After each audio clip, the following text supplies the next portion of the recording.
1000 মানুষ পুলিশ এবং দূরে টানো জমি জায়গার বিষয়ে একান্ত বিষয়ে কিন্তু সোচ্চার হচ্ছে।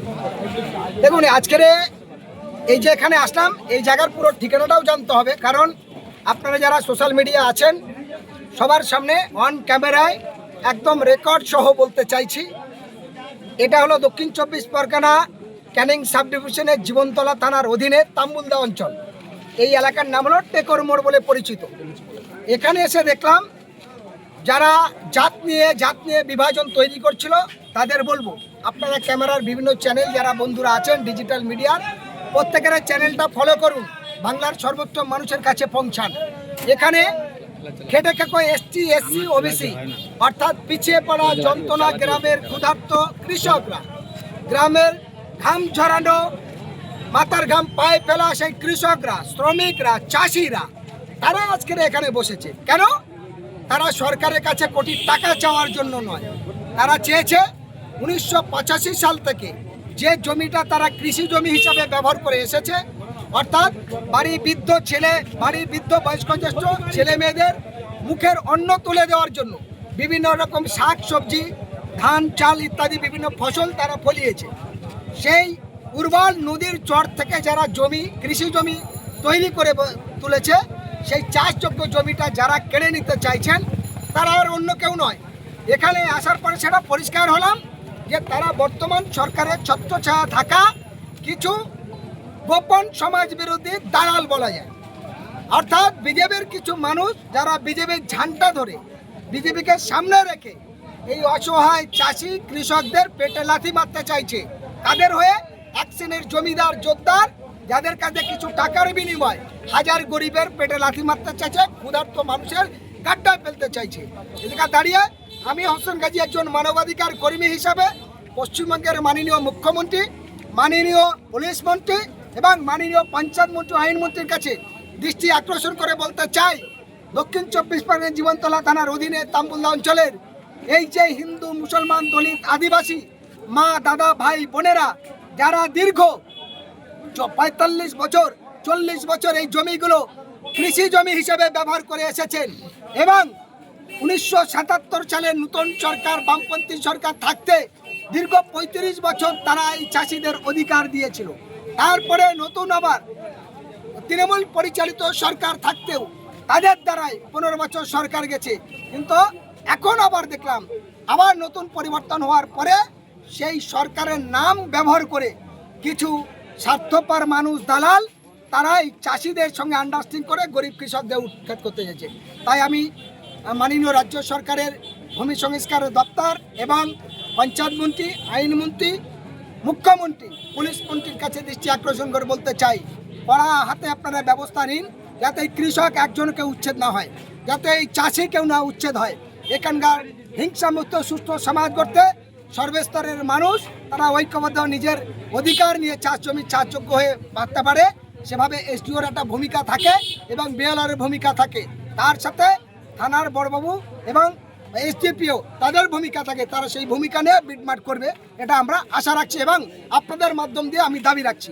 যদি এটাকে কার্যকরী না করে আবার এই দালাল চক্রের শক্তি তারা বিজেপির ঝান্ডাকে ব্যবহার করে এই কৃষক বা শ্রমিক বা চাষির উপরে আবার কোনো রকম দুর্নীতি করতে চায়, তাহলে আবার এই সমস্ত কৃষক চাষি আম জনতাকে নিয়ে সেই দালাল চক্রে সেই সমাজ বিরোধীদের বিরুদ্ধে জোটবদ্ধভাবে বৃহত্তম আন্দোলনে আমি নিজে উপস্থিত থেকে করব, এটা আপনাদের সামনে বলে রাখি। বর্তমান সরকার বলেছে চোর মুক্ত সমাজ হবে, তাহলে চোর মুক্ত সমাজ কোথায় দেখছি আমরা?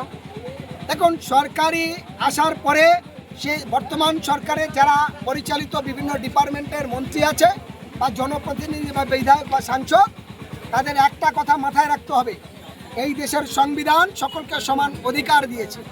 তারা যে সমস্ত কথাগুলো বলেছিল সেই কথাগুলো বাস্তবে কার্যকরী করে মানুষের কাজ করতে হবে, কিন্তু মুখে বললে হবে না, সেটা বাস্তবে রূপায়িত করে দেখাতে হবে। 2 মাসে আসছে, এর মধ্যে এখন দেখলাম যেখানে আগে কয়েক লক্ষ বেকার ছিল, কলকাতা রাজপথে আন্দোলন করছিল, ভিন রাজ্যে গিয়ে তাদের প্রাণ যাচ্ছিল, আবার এই বর্তমানে এসে পরিবর্তনের নাম করে আরও কয়েক কোটি বেকার তৈরি হয়েছে। একদিকে যেমন হকার উচ্ছেদ হয়েছে, ফুটপাতে ব্যবসায়ী তাদের পেটে লাথি পড়েছে, অপরদিকে আরও বেকার সংখ্যা বাড়ছে, তার জন্য আরও চুরি দুর্নীতি অসামাজিক কার্যকলাপ বাড়ছে। ফলে কমছে না। আবার যদি নতুন করে কৃষকের পেটে আন্দোলন লাগে তাহলে বাংলার মানুষ ঘরে না থেকে সবাই এরপরে কিন্তু রাস্তা নামতে বাধ্য হবে। বলছি, তখন এই ঝড় বৃষ্টি তুফান কেউ দেখবে না। এই বিষয়টা নিয়ে বর্তমান স্থায়ী সমস্যা সমাধানের জন্য কি বলবেন? স্থায়ী সমস্যা সমাধানের জন্য এখানে পরিষ্কার বলেছি, আজকের সভায় যারা ছিলেন সমস্ত বুদ্ধিজীবী, সামাজিক, রাজনৈতিক নেতা সবাই ঐক্যভাবে একটা কমিটি করবে। সেই কমিটির মধ্যে দিয়ে এই কৃষক এবং শ্রমিক, এই চাষিদের জন্য পূর্ণ অধিকার যাতে তার জমিকে উচ্ছেদ না করতে পারে, তাদের উৎখাত না করতে পারে, তার জন্য যে পলিসি, যে নিয়ম, সেই রুলস অনুযায়ী সেইভাবে দরখাস্ত গণস্বাক্ষর হয়েছে, সেই ডিপার্টমেন্টে নিশ্চয়ই কাগজ যাবে। তাদের পূর্ণ সহযোগিতার জন্য শেষ পর্যন্ত অধিকার পাওয়ার জন্য আমি হোসেন গাজী মানবাধিকার কর্মী হিসেবে তাদের পাশে থাকব। রাত পার হলে গুন্ডা দমন বিল স্বীকৃতি পাবে, সবার জন্য কি সমান হবে না? গুন্ডা দমন বিল নিয়ে যদি বলেন, এই বিলের যারা এনেছেন এই সরকার, সেই সরকারের মুখ আর মুখোশ আলাদা হয়ে গেছে। গুন্ডা দমন বিলে যদি সত্যিকারে প্রয়োগ করতে হয় তাহলে আমি বলবো শুধু সূর্যপুর করলে হবে না।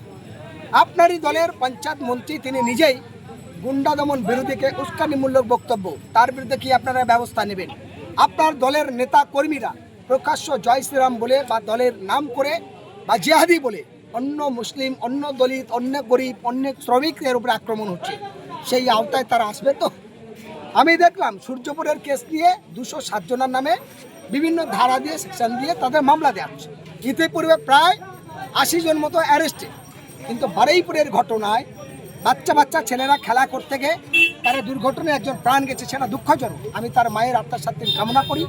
সেই অসহায় অত্যাচারিত ছেলের দুঃখকে আমরা দুঃখিত, কিন্তু যারা করেছে তার শাস্তি হোক।